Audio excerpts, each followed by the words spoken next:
வணக்கம். நீங்கள் இணைந்திருப்பது அக்கினியின் தமிழ் செய்திகளுடன். முதலில் தலைப்புச் செய்திகள். சிறையில் அடைக்கப்பட்டு பிள்ளையானின் பரிதாப நிலை. இலங்கை வரலாற்றில் நியமிக்கப்பட்ட முதல் பெண் பரீட்சைகள் ஆணையாளர் நாயகம். ராஜபக்சர்களுக்கு தக்க பதிலை வழங்கிய கனடா. காதலால் கழுத்து வெட்டப்பட்ட பாடசாலை மாணவர், தமிழர் பகுதியில் கொடூரம். உற்று நோக்கும் சர்வதேசம், பேச்சுவார்த்தைக்கு தயாராகும் ரஷ்யா உக்ரைன். தொடர்பென விரிவான செய்திகள். முன்னாள் ராஜாங்க அமைச்சர் சிவனேசதுரை சந்திரகாந்தன் உயர்நீதிமன்றத்தில் அடிப்படை உரிமை மனு ஒன்றை தாக்கல் செய்துள்ளார். கிழக்கு பல்கலைக்கழக துணைவேந்தர் கடத்தப்பட்டு கொலை செய்யப்பட்ட சம்பவம் தொடர்பாக பயங்கரவாத தடுப்புச் சட்டத்தின் கீழ் தன்னை கைது செய்து தடுத்து வைக்க குற்றப்புலனாய்வுத்துறை எடுத்த முடிவு தனது அடிப்படை மனித உரிமைகளை மீறுவதாக தீர்ப்பளிக்க கோரி இந்த மனு தாக்கல் செய்யப்பட்டுள்ளது. கடந்த ஏப்ரல் மாதம் 8ஆம் தேதி தனது கட்சியின் நடவடிக்கையில் ஈடுபட்டிருந்த போது குற்றப்புலனாய்வுத்துறையைச் சேர்ந்த அதிகாரிகள் குழு மட்டக்களப்பு பகுதியில் தன்னை கைது செய்ததாக மனுதாரர் குறிப்பிட்டுள்ளார். குற்றப்புலனாய்வு பிரிவில் தடுத்து வைக்கப்பட்டுள்ள தனக்கு நித்திரை கொள்வதற்கு போதுமான வசதிகள் இல்லை எனவும் பிள்ளையான் தனது மனுவில் குறிப்பிட்டுள்ளார். மேலும் வழக்கறிஞர்களை அணுக போதுமான வசதிகள் தனக்கு இல்லை எனவும் பிள்ளையான் தனது மனுவில் குறிப்பிட்டுள்ளதாக தெரிவிக்கப்படுகிறது. இலங்கை வரலாற்றில் முதல் முறையாக நியமிக்கப்பட்டு பெண் பரீட்சைகள் ஆணையாளர் நாயகமான AKS இந்திகா குமாரி லியனியே நாட்டின் 11வது பரீட்சைகள் ஆணையாளர் நாயகமாக அதிகாரப்பூர்வமாக கடமைகளை பொறுப்பேற்றார். 2005ஆம் ஆண்டு நிர்வாக சேவை பிரிவைச் சேர்ந்த இலங்கை கல்வி நிர்வாக சேவையில் சிறப்பு தர அதிகாரியான லியனகி முன்னர் பாடசாலை பரீட்சைகள் பிரிவு மற்றும் பரீட்சை துறையின் நிர்வாகம் மற்றும் பரீட்சை திணைக்களத்தின் புலனாய்வு பிரிவின் ஆணையாளராக பணியாற்றினார்.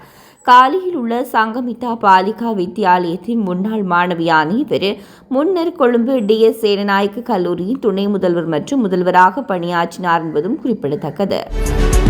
கனடாவின் தமிழின படுகொலை நினைவு சின்னத்தை ராஜபக்சர்கள் எதிர்ப்பது அதற்கு கிடைத்த கௌரவத்தின் சின்னம் என பிராம்ப்டன் மேயர் பெட்ரிக் பிரவுன் தெரிவித்துள்ளார். தனது உத்தியோகபூர்வ எக்ஸ் கணக்கில் அவர் இந்த பதிவை வெளியிட்டுள்ளார். ராஜபக்சர்கள் தமிழின படுகொலை நினைவு சின்னத்தை எதிர்ப்பது இந்த குடும்பத்தால் இழந்த அப்பாவி பொதுமக்களை அங்கீகரித்து நாம் சரியான பாதையில் செல்கின்றோம் என்பதற்கான உறுதியான சமிக்ஞை என்றும் அவர் குறிப்பிட்டுள்ளார். அத்தோடு இனப்படுகொலை எதுவும் நடக்கவில்லை என்று உறுதியாக இருந்தால் ராஜபக்ஷ குடும்பத்தினர் நீதியை தடுத்து வழக்கு தொடராமல் ஒழிந்து கொள்வதற்கும் பதிலாக சர்வதேச குற்றவியல் நீதிமன்றத்துடன் முழுமையாக ஒத்துழைக்க வேண்டும் என்று மேயர் பெட்ரிக் பிரவுன் வலியுறுத்தினார். திருகோணமலையில் உள்ள பாடசாலை ஒன்றில் இரு மாணவர் குழுக்களுக்கிடையில் ஏற்பட்டு கைகலப்பின் போது ஒரு மாணவர் கழுத்து வெட்டப்பட்ட நிலையில் திருகோணமலை வைத்தியசாலையில் அனுமதிக்கப்பட்டுள்ளார். குறித்த சம்பவம் நேற்றைய தினம் திருகோணமலை புல்மோட்டையில் உள்ள பாடசாலை ஒன்றில் இடம்பெற்றுள்ளது.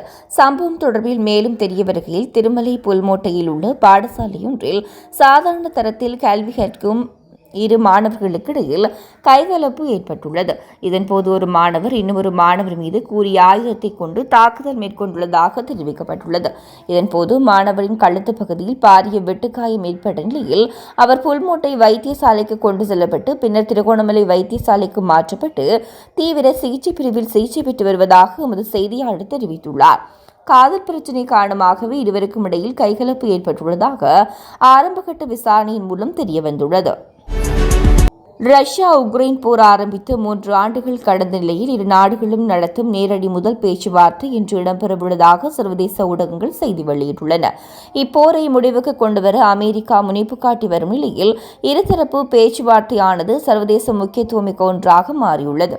இந்த நிலையில் இதற்காக உக்ரைன் ஜனாதிபதி விளாடிமிர் செலன்ஸ்கி மற்றும் அவரது பிரதிநிதிகள் துருக்கிக்கு சென்றுள்ளனர்.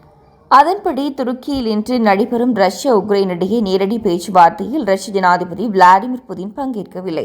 அவர் தனது பிரதிநிதிகளை நேரடி பேச்சுவார்த்தைக்கு அனுப்பி வைக்க உள்ளதாக ரஷ்ய ஊடகங்கள் தெரிவித்துள்ளன.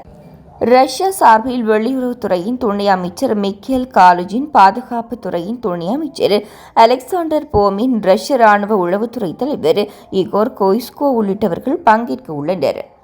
தொடர்ந்து மத்திய செய்திகளோடு இணைந்திருங்கள். வணக்கம்.